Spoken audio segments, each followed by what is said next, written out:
Hi guys, today we are going to continue our work with area and circumference, and we are going to look at solving more problems that involve area and circumference of a circle. So you're going to watch this video, and as you watch the video, I want you to make sure that you are taking notes. So pause the video, rewind it, do whatever you need to make sure that you really understand how to find area and circumference of a circle. When you're finished with this and you are sure that you understand, there's going to be a lesson quiz on your teacher's e-class page that you're going to need to go back and take. So let's start by just looking at the parts of a circle. When I say the parts of the circle, the specific ones that we need to look at are radius and diameter. The radius, if you notice in this picture, it starts right here at the edge of the circle and it moves down to the midpoint of the circle. But the diameter goes from one side of the circle all the way to the other side, and it also passes through the midpoint. So because of that, what we should notice is the radius is actually half the size of the diameter, or the diameter is twice the size of the radius.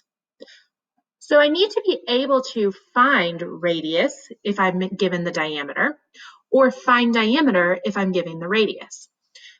If I need to find the radius, then I need to take the diameter and I need to divide it by 2. But if I need to find the diameter, I need to take the radius and multiply by 2. So we're going to practice those a few times to make sure you understand.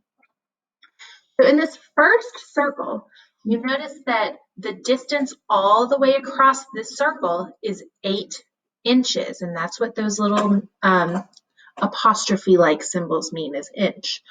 So because it goes from one side to the other and it passes through the midpoint, I would know that this is the diameter of the circle. So I don't actually have to solve anything to find diameter. I know that the diameter is 8 inches. But I need to find the radius of the circle. Well, if I know that the diameter is 8 inches, the radius is the diameter divided by 2. So to find my radius, I'm going to take my diameter, which is 8, and I'm going to divide by 2. If I do 8 divided by 2, I get 4. So I know that the radius of this circle is 4 inches. And that makes sense. If I go from the midpoint of the circle out to any point on the circle, I know that this should be 4 inches, since if I go all the way through, it will be 8 total inches. Now let's look at another one. In this example, 4.5 inches is our radius, and I know that because it starts at the center and goes out to only one edge. So the radius of this circle is 4.5 inches. Now I need to find the diameter. I know that if I have the radius, I'm going to take the radius and multiply by 2 to find my diameter. So in this case, I'm going to do 2 times my radius, and I already know that my radius is 4.5. If I do 2 times 4.5, I get 9. That means that my diameter is 9 inches. All right, in this example, I have the diameter, which is 7 inches, so I don't need to find diameter. I know that it is 7 inches, but now I need to use that to find my radius. Well, if I'm finding radius, I need to remember that that's always diameter divided by 2. So in this case, I'm going to do 7 divided by 2. If I do 7 divided by 2, I get 3.5. So that means that the radius of this circle is 3.5 inches. Now for this one, I am given the radius, which I know because it goes from the center out to one edge. So the radius of this circle is 18 millimeters. I need to use that to find the diameter. Well, I know the diameter will go from one edge all the way to the other, so that's 2 times this 18.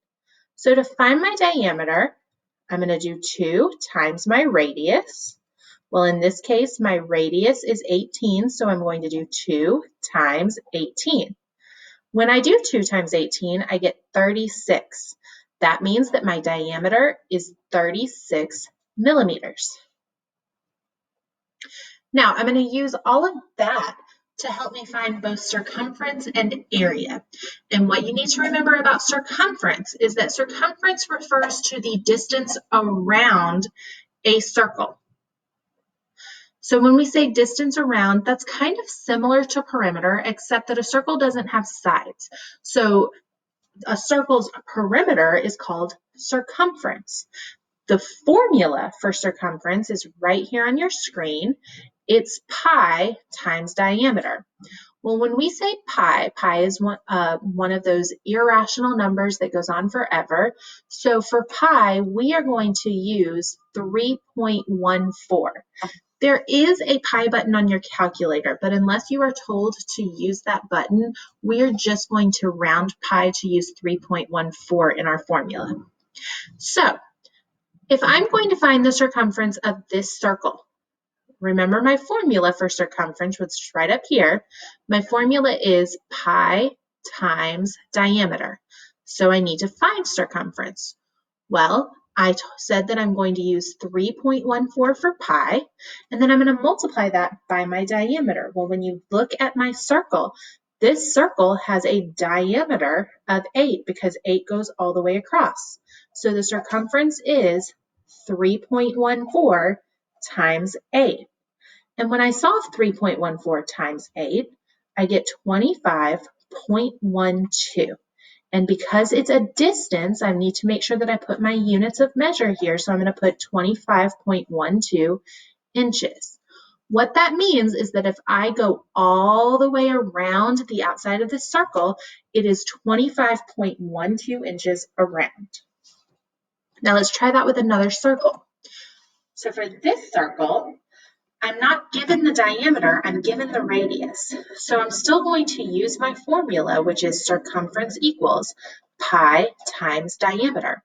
But the problem with this is that this circle doesn't give me the diameter. So before I can actually find my circumference, I have to find my diameter.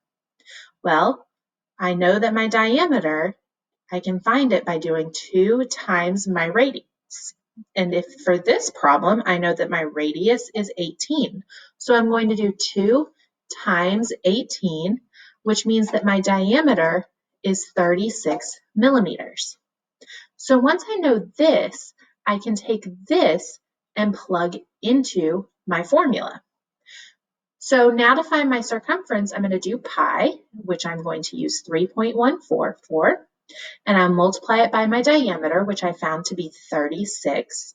So I will do 3.14 times 36, which gives me 113.04. And again, I need to remember to put my units of measure. So it's 113.04 millimeters. And that is the circumference of this circle. All right, now let's move on to area. Area, just like when we have squares or rectangles or triangles or any shape, the area is the space inside a circle. And whenever we have area, we need to remember that we have to represent it in square units because it's square units inside of your circle.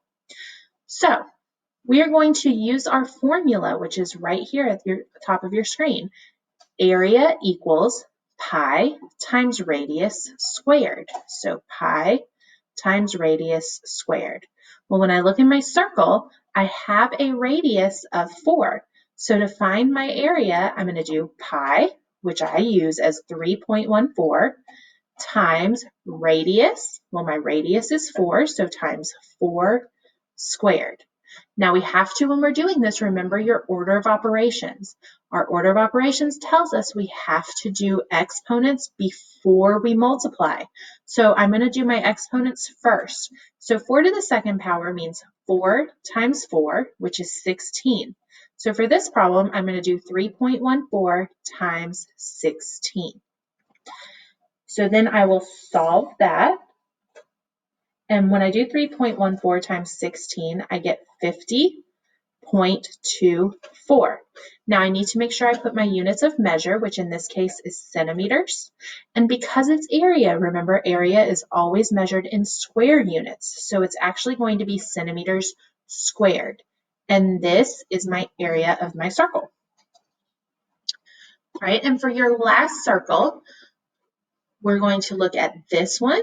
And what you'll notice with this one is that our distance all the way across our circle is 12. That means that this circle has a diameter of 12. But the formula for area needs radius. So before I can find my area, I need to find my radius. Well, we remember that if we have the diameter, to find the radius, we're going to take the diameter and divide by 2. So in this case, my diameter is 12, so I'm going to do 12 divided by 2. And when I do 12 divided by 2, I get 6. So my radius is 6 centimeters. Now I'm going to use this to plug into my formula, which is area equals pi times radius squared.